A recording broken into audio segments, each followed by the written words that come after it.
Number 5، علماء کرام کا استہزاء کرنا اور توہین کرنا۔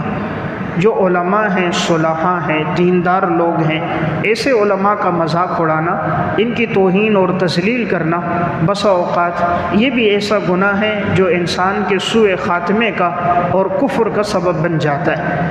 ایک واقعہ علامہ ابن خلکان رحمۃ اللہ علیہ نے وفیات الاعیان و انباء ابناء الزمان میں، اور علامہ دمیری رحمۃ اللہ علیہ نے حیات الحیوان میں لکھا۔ واقعہ یہ تھا کہ ایک بڑے محدث گزرے ہیں، بڑے اللہ والے انسان گزرے ہیں، ان کا نام تھا یوسف بن وہرہ ہمدانی۔ یوسف بن وہرہ ہمدانی یہ درس دیا کرتے تھے۔ تو ایک دفعہ یوسف بن وہرہ ہمدانی درس دے رہے تھے اور سینکڑوں لوگ ان کے درس میں ہوتے تھے، بڑے پرہیزگار انسان تھے۔ دوران درس ایک شخص کھڑا ہوا جس کا نام تھا ابن سقا، اس نام سے یہ مشہور تھا، بہترین قاری بھی تھا، قرآن کریم کا حافظ بھی تھا، مختلف لہجوں میں قرآن پڑھتا تھا، مختلف قراتوں سے یہ واقف تھا۔ لیکن دوران درس اس نے حضرت پر اعتراضات شروع کیے، اور ان اعتراضات کا مقصد اپنی اصلاح کرنا نہیں تھا، اعتراض کا مقصد کسی دین کی بات کو سمجھنا نہیں تھا، بلکہ اعتراض کا مقصد اس بڑے عالم کی توہین اور تذلیل تھی۔ تو دوران درس جو اس نے اعتراضات شروع کیے تو حضرت یوسف بن وہرہ ہمدانی نے کہا، مجھے تیرے کلام سے کفر کی بو آتی ہے، انی اجد کلامک من رائحۃ الکفر لعلک تموت علی غیر ملت الاسلام۔ مجھے لگتا ہے کہیں تیری موت اسلام کے علاوہ پر نہ ہو جائے۔ یعنی یہ سوال کا جو تیرا انداز ہے، اشکال کرنا الگ چیز ہے، بات پوچھنا الگ چیز ہے، استہزاء کرنا، دوران مجلس توہین تذلیل کرنا ایک الگ چیز ہے۔ تو کہا تیرے کلام سے مجھے کفر کی بو آتی ہے اور مجھے لگتا ہے کہ تیرا خاتمہ کفر پہ ہوگا۔ اب یہ شخص تو یہاں سے چلا گیا ابن سقا، اور یہاں سے گیا اور یہ مرتد ہو گیا، عیسائی ہو گیا۔ عیسائی ہونے کے بعد جب روم سے کچھ لوگ وہاں آئے تو اس نے کہا میں بھی روم جانا چاہتا ہوں، تو ان کے ساتھ یہ روم واپس چلا گیا۔ روم گیا، یہ وہیں رہتا تھا عیسائیت پر۔ اب تو ایک مسلمان کہتا ہے جب میری وہاں روم مجھے جانا پڑا تجارت کے سلسلے میں، تو ابن سقا کے بارے میں نے پوچھا تو مجھے پتہ چلا کہ وہ اب بہت بیمار ہے اور معذور اور اپاہج ہو چکا ہے، لگتا ہے کہ موت کا وقت اس کا قریب ہوگا، مرض الموت میں ہے۔ کہتے جب مجھے پتہ چلا تو میں نے کہا میں اس سے ملتا ہوں۔ تو یہ اس سے ملنے کے لیے ابن سقا کے پاس گئے، اس سے کہا کہ تو بہترین حافظ تھا، قرآن کریم بھی تجھے یاد تھا، مختلف قراتوں میں تو پڑھتا تھا، بتا اس وقت تجھے قرآن کی کوئی آیت یاد ہے؟ قرآن کا حافظ تھا، تجھے قرآن کی کوئی آیت یاد ہے تو وہ آیت مجھے سنا لے۔ تو اس نے آگے سے جواب دیا کہ واقعی میں حافظ تھا، لیکن جب سے میں نے اس عالم کی توہین اور تذلیل کی تھی درس کے دوران تو میں عیسائیت پہ آیا، اور اب میری حالت یہ کہ قرآن کی ایک آیت کے علاوہ مجھے کچھ بھی یاد نہیں ہے، اور وہ آیت یہ ہے ربما یود الذین کفروا لو کانوا مسلمین، کہ قیامت کے دن کافر انسان تمنا کرے گا کاش اسلام کی حالت میں مجھے موت آ جاتی۔ روز محشر کافر تمنا کرے گا کاش میری موت اسلام کی حالت میں آ جائے۔ اس نے کہا اس آیت کے علاوہ مجھے کچھ یاد نہیں، پورا قرآن بھول چکا ہوں، جتنی قراتیں یاد تھی سب بھول گیا ہوں، جو حدیث کا ذخیرہ یاد تھا ابھی کچھ بھی یاد نہیں ہے، صرف یہی آیت یاد ہے ربما یود الذین کفروا لو کانوا مسلمین۔ کہتے ہیں پھر میں نے دیکھا وہ مرض الموت میں تھا، جب میں 2 دن کے بعد آیا اس کے جسم پہ مکھیاں ہی مکھیاں تھیں، جسم سے پیپ بہہ رہی تھی، اور اسی بری حالت کے اندر اس کی موت آ گئی اور عیسائیت پہ وہ مر گیا۔ تو گویا اچھا قاری تھا، بہترین قرآن پڑھنے والا تھا، لیکن علماء کی، دینداروں کی، صلحاء کی توہین تذلیل کرتا تھا۔ اللہ تعالیٰ نے ایمان سے بھی محروم کر دیا، خاتمہ بھی برا ہوا، حافظ تھا حفظ بھی بھول گیا۔ تو سوء خاتمے کا ایک سبب ہے اہل علم کا استہزاء اور توہین۔ نمبر 6، چھٹا سبب سوء خاتمے کا کہ جس کی وجہ سے انسان کا خاتمہ برا ہوتا ہے، وہ ہے دوسروں کو حقارت کی نظر سے دیکھنا۔ دوسروں کو حقارت کی نظر سے دیکھنا، یعنی دوسروں کو حقیر سمجھنا، اپنے آپ کو سب سے اچھا، بہتر اور افضل سمجھنا، دوسروں کی تذلیل کرنا، اپنے آپ کو سب سے ماورا سمجھنا، یہ بھی گناہ ایسا ہے بسا اوقات اس کی وجہ سے بھی انسان کا خاتمہ برا ہوتا ہے، الا یہ کہ اللہ چاہے تو اللہ ہدایت دے دے۔ ایک مشہور واقعہ ہے جو عربی کی کتاب المستطرف فی کل فن مستظرف میں اور شیخ الحدیث مولانا محمد زکریا صاحب رحمہ اللہ نے آپ بیتی میں اور ام الامراض میں نقل کیا ہے۔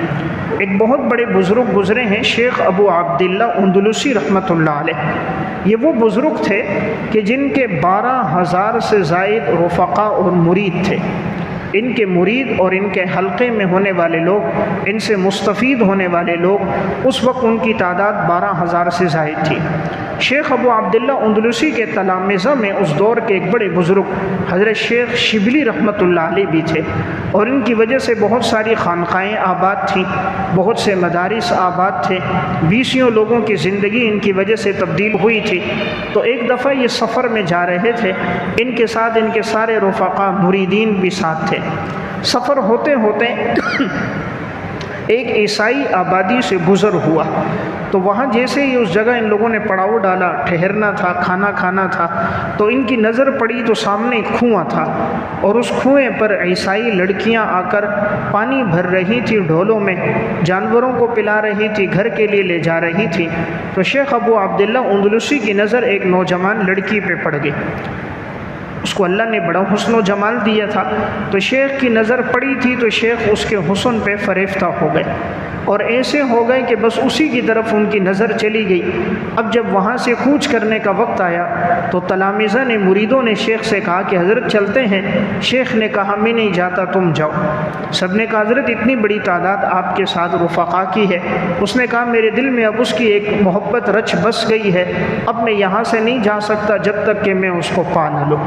مریدوں نے بڑی منت سماجت کی، لیکن اب دل کے اندر وہ ایمان باقی نہیں تھا، اور دل کے اندر اس کی محبت آ گئی، اور وہ لڑکی عیسائی لڑکی تھی۔ حضرت شیخ شبلی اور ان کے مرید کہتے ہیں ہم نے حضرت کی منت کی، لیکن حضرت کو بات سمجھ نہ آئی، اور وہ عشق مجازی میں بہت آگے بڑھ گئے تھے، تو کہتے ہیں ہم باقی لوگ سارے وہاں سے چلے گئے۔ ہم سب پریشان تھے، حضرت کے دم سے خانقاہیں آباد تھیں، بیان سے 20 لوگوں کو ہدایت ملتی تھی، لیکن یہ اچانک کیا ہو گیا کہ ان کی زندگی تبدیل ہو گئی۔ تو اس لیے ہر وقت اللہ سے دعا کرنی چاہیے، اللہ ہدایت پر استقامت عطا فرمائے، ہدایت پر اللہ استقامت دے۔ کہیں ایسا نہ ہو ہدایت ملنے کے بعد دوبارہ انسان گمراہ نہ ہو جائے۔ ہر وقت دعا ہونی چاہیے کہ اللہ ہمیں اسلام پر ثابت قدمی عطا فرمائے۔ یہ جو دعا ہے اہدنا الصراط المستقیم، یا اللہ ہمیں سیدھے راستے پر چلا، مطلب یہی ہے کہ یا اللہ سیدھے راستے پر ہمیں استقامت عطا فرما۔ کہیں ایسا نہ ہو ایمان ملنے کے بعد دوبارہ انسان کفر کی طرف نہ چلا جائے۔ ربنا لا تزغ قلوبنا بعد اذ ہدیتنا، یا اللہ ہمارے دلوں کو ٹیڑھا نہ کرنا ہدایت دینے کے بعد، ہدایت کے بعد ہمارے دل دوبارہ کفر کی طرف مائل نہ ہو جائیں۔ وہب لنا من لدنک رحمہ، اپنی طرف سے ہمیں رحمت مہربانی عطا کیجیے، انک انت الوہاب، یقیناً اے اللہ آپ عطا کرنے والے ہو۔ تو حضرت شبلی فرماتے ہیں ہم لوگ آگے چلے گئے۔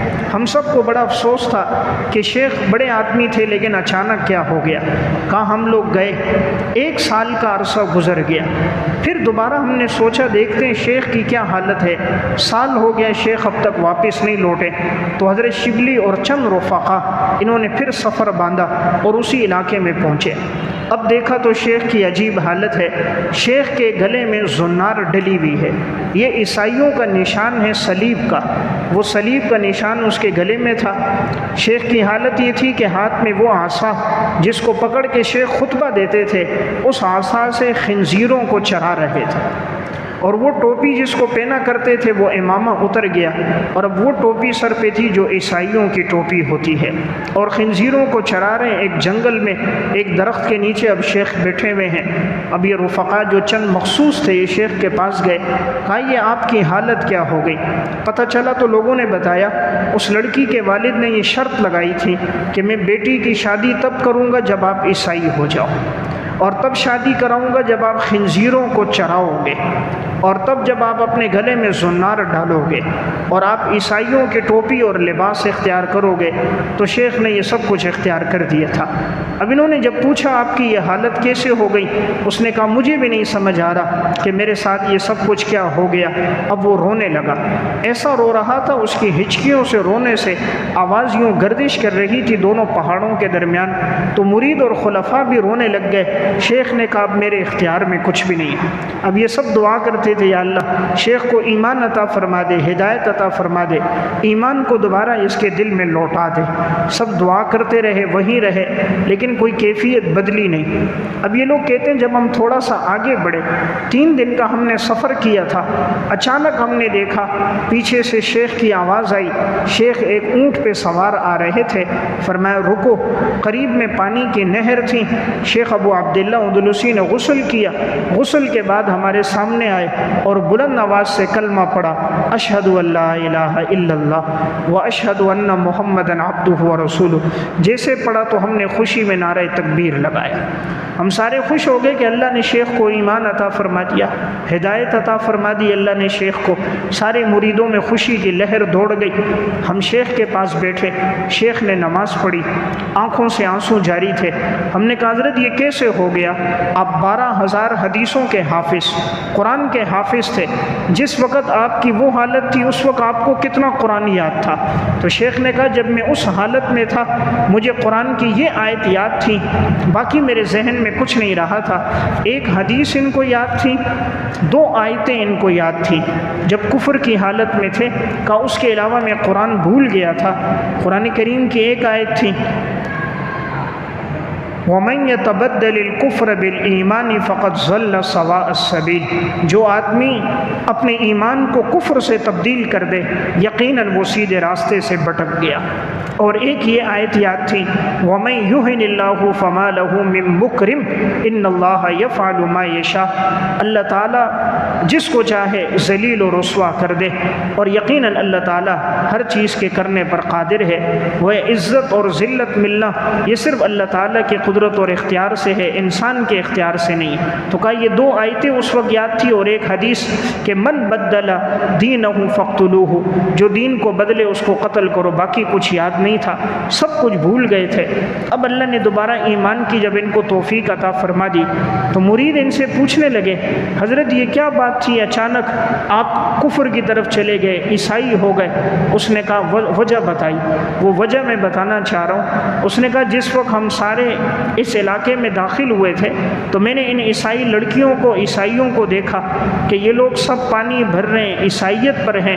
تو میں نے کہا کہ میں سب سے اچھا ہوں، میرے اتنے مرید ہیں، 12,000 سے زیادہ لوگ میرے ساتھ ہیں، ہر جگہ لوگ میرا چرچا کرتے ہیں، میری نیک نامی ہے، یہ سب حقیر لوگ ہیں، ذلیل لوگ ہیں۔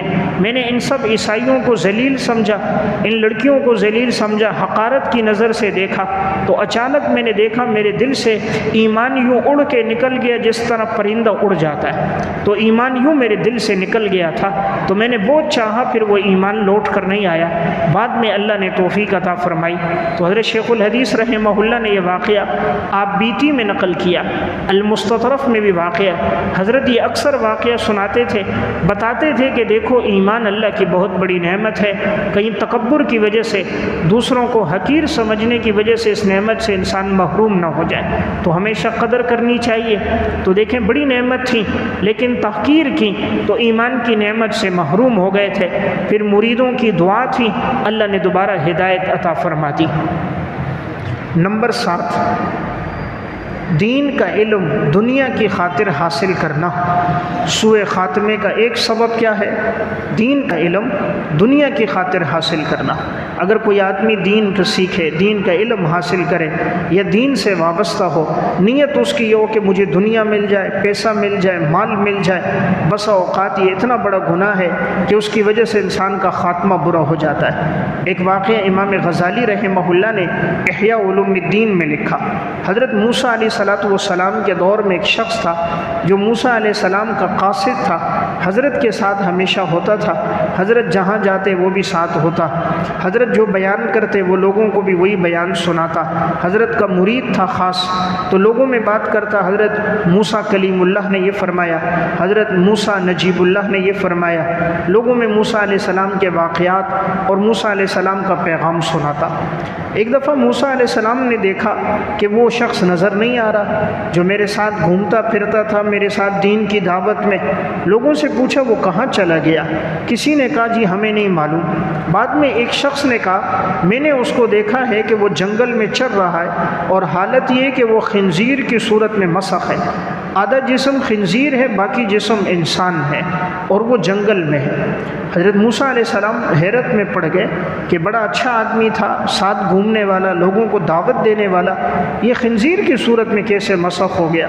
موسیٰ علیہ السلام گئے، امام غزالی لکھتے ہیں دیکھا تو واقعی وہ خنزیر کی صورت میں مسخ تھا۔ موسیٰ علیہ السلام اللہ کے برگزیدہ پیغمبر تھے، اللہ تعالیٰ سے دعا کی کہ یا اللہ یہ شخص تو بظاہر نیک تھا، دین کی دعوت دیتا، لوگوں کو دین بتاتا، لیکن آخر یہ خنزیر کی صورت میں کیوں مسخ ہو گیا؟ یا اللہ تو اس کی صورت کو تبدیل کر دے، دوبارہ انسانی صورت میں آ جائے۔ اللہ رب العزت نے موسیٰ علیہ السلام سے فرمایا اے موسیٰ اگر تو بھی دعا کرے، دیگر پیغمبر بھی دعا کریں، صلحاء بھی دعا کریں تو میں اس کو خنزیر کی صورت سے نہیں ہٹاؤں گا، اسی صورت میں اس کو مسخ کر کے رکھوں گا، کیونکہ اس نے میرے دین کو دنیا کی خاطر حاصل کیا۔ یہ جہاں دین کی بات کرتا تھا دنیا کا تقاضا کرتا تھا، پیسہ مانگتا تھا، دولت مانگتا تھا، دنیا لیتا تھا، تو یہ دین کی دعوت دنیا کی خاطر دیتا تھا، لوگوں کو دین پہنچاتا اور ان سے پیسوں کا مطالبہ کرتا تھا۔ اس لیے ہم نے اس کو اپنی مخلوق میں بدترین مخلوق خنزیر ہے، ہم نے اس کی صورت میں مسخ کر دیا۔ اس نے ہمارے سب سے بہترین دین کو دنیا کے حصول کا ذریعہ بنایا، ہم نے مخلوق میں بدترین مخلوق کی صورت میں اس کو مسخ کر دیا۔ تو یہ احیاء علوم الدین میں یہ واقعہ ہے۔ تو واقعہ سنانے کا میرا مقصد سوء خاتمہ کا ایک سبب ہے دین کا علم حاصل کرنا، یہ دعوت میں لگنا، اور اس کا مقصد اگر دولت، پیسہ، شہرت ہو تو یہ سوء خاتمے کا سبب ہے۔ ہر وقت یہ انسان دعا کرتا رہے اللہ دین کے ساتھ جوڑ کے رکھے، اخلاص کے ساتھ دین کی دعوت اور خدمت کی توفیق عطا فرمائے۔ نمبر 8واں سبب جو سوء خاتمے کا ہے وہ ہے تکبر کرنا۔ تکبر کرنا یہ ایسا گناہ ہے بسا اوقات اس گناہ کی وجہ سے انسان کا خاتمہ اچھا نہیں ہوتا اور کبھی انسان ایمان سے بھی محروم ہو جاتا ہے۔ امام واقدی رحمۃ اللہ علیہ کی کتاب ہے فتوح الشام، اس میں انہوں نے ایک واقعہ لکھا، جبلہ بن ایہم یہ غسان کا بادشاہ گزرا، غسان کا۔ حضرت عمر رضی اللہ تعالیٰ عنہ کے دور میں یہ ایمان لے کر آیا۔ جب یہ مسلمان ہوا تو اس کے ساتھ اس کے بہت سارے رفقا بھی تھے اور اس کے بہت سے علاقے کے رہنے والے لوگ تھے، وہ سب آئے، مدینہ آئے، پھر مکہ آئے، حضرت عمر سے یہ ملا۔ ایک دفعہ یہ شخص طواف کر رہا تھا، اب چونکہ غسان کا بادشاہ تھا تو اس دور میں بڑی بڑی چادریں ڈالی ہوتی ہیں اور چادروں کو نیچے لٹکاتے گھسیٹتے ہوئے لے جاتے تھے۔ عرب میں ایک رواج تھا، 5-6 ٹخنوں سے نیچے ہوتے، چادریں لمبی ہوتی، گھسیٹتے ہوئے لے جاتے تھے اور اس کو اپنی عزت، شرافت، شہرت سمجھتے تھے۔ تو جبلہ بن ایہم جب بیت اللہ کا طواف کر رہا تھا تو پیچھے سے ایک مسلمان غریب وہ بھی طواف کر رہا تھا، تو غلطی سے اس کا پاؤں جبلہ کی چادر پہ پڑ گیا تو اس کو غصہ آ گیا، اس نے زور سے جو اس غریب کو منہ پہ مارا تو اس غریب کے آگے 2 دانت ٹوٹ گئے، زور سے جو مکہ مارا تو اس کے 2 دانت ٹوٹ گئے، ناک کی ہڈی ٹوٹ گئی، خون بہنے لگ گیا۔ وہ غریب شخص حضرت عمر رضی اللہ تعالیٰ عنہ کے پاس آیا کہ حضرت میں طواف کر رہا تھا، غلطی سے میرا پاؤں جبلہ کی چادر پہ پڑا اور اس نے آگے سے مکہ مار کے میرے دانت توڑ دیے، ناک کی ہڈی توڑ دی اور یہ خون بہ رہا ہے، میرا قصور کوئی نہیں۔ حضرت عمر رضی اللہ تعالیٰ عنہ نے جبلہ بن ایہم کو بلایا، جیسے وہ آیا پوچھا کیا تو نے اس کو مارا ہے؟ کہا مارا ہے۔ کہا کیوں مارا؟ کہا اس کو پتہ نہیں ہے میں بادشاہ ہوں اور بادشاہ کی چادر پر اس نے پاؤں رکھا ہے، تو اس نے میری چادر کی اور میری گستاخی کی۔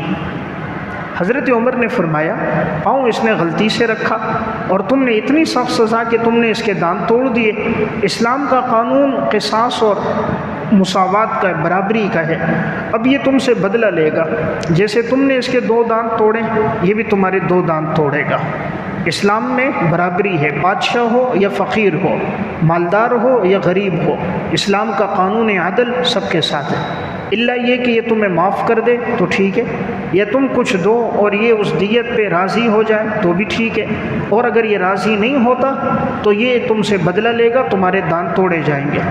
اس شخص نے کہا کیا بدلہ ہوگا؟ حضرت عمر نے کہا ہوگا، اسلام میں سب برابر ہیں۔ اس نے کہا میں بادشاہ ہوں۔ فرمایا تم بادشاہ ہو یا فقیر ہو، اسلام کا قانون عدل سب کے ساتھ ہے۔ جب اس نے دیکھا حضرت عمر تو بدلہ لیں گے، حضرت عمر جو کہتے تھے وہ کرتے تھے، وہ تو اسلام کا دور تھا، اس دور کا معاملہ رشوت کرپشن کا تو تھا نہیں کہ قاتل چھوٹ جائے اور مقتول گرفتار ہو جائے، چور لٹیرا بھاگتا رہے، مظلوموں کو جیل میں ڈال دیا جائے، سزا کرے کوئی اور بھگتے کوئی۔ پاکستان کا قانون تو نہیں تھا۔ حضرت عمر عادل بادشاہ تھے۔ اس نے دیکھا کہ حضرت عمر تو لازمی بدلہ دلوائیں گے، اس نے کہا مجھے ایک دن کی مہلت دو۔ حضرت عمر نے اس غریب سے کہا کیا اس کو مہلت دوں یا ابھی بدلہ لیتے ہو؟ اس نے کہا حضرت مہلت دے دو۔ حضرت عمر رضی اللہ تعالیٰ عنہ نے مہلت دی تھی۔ اب جب رات کا وقت ہوا تو یہ بدبخت راتوں رات آدھی رات کے بعد اپنے لوگوں کے ساتھ نکل کر مکہ سے بھاگ گیا، اور غسان دوبارہ چلا گیا، مرتد ہو گیا کہ بھئی میں ایسا دین نہیں قبول کرتا کہ میں بادشاہ تھا اور میرے دانت کیوں توڑے جائیں، تو یہ چلا گیا۔ لیکن حضرت عمر نے اس کی خاطر قانون کو نہیں بدلا، حکم کو تبدیل نہیں کیا کہ یہ بادشاہ ہے تو حکم میں نرمی ہو، اسلام کا قانون عدل ہے تو سب کے ساتھ یکساں اور برابر ہے۔ تو دیکھیں اس کا جو سوء خاتمہ ہوا اور آخر میں پھر اس کی موت کفر پہ ہوئی ہے، عیسائیت پہ ہوئی، سبب کیا بنا؟ تکبر، کہ اس کا یہ تکبر تھا کہ میری چادر پہ پاؤں کیوں آیا، اور اس تکبر اور نحوست کی وجہ سے اس نے اسے مار کر دان توڑے۔ اگر یہ چاہتا عاجزی کرتا، معافی مانگتا، معافی ہو جاتی، وہ غریب معاف کر لیتا، دیت دیتا، وہ راضی ہو جاتا، تو اس نے نہ معافی مانگی، نہ معافی مانگنا گوارا کیا، اسلام کو حقارت کی نظر سے دیکھا، کفر کی بات کو پسند کیا، اپنے تکبر پہ اڑا رہا، ڈٹا رہا، آخر موت کفر پہ آ گئی۔ تو میں نے عرض کیا سوء خاتمے کا ایک سبب تکبر کا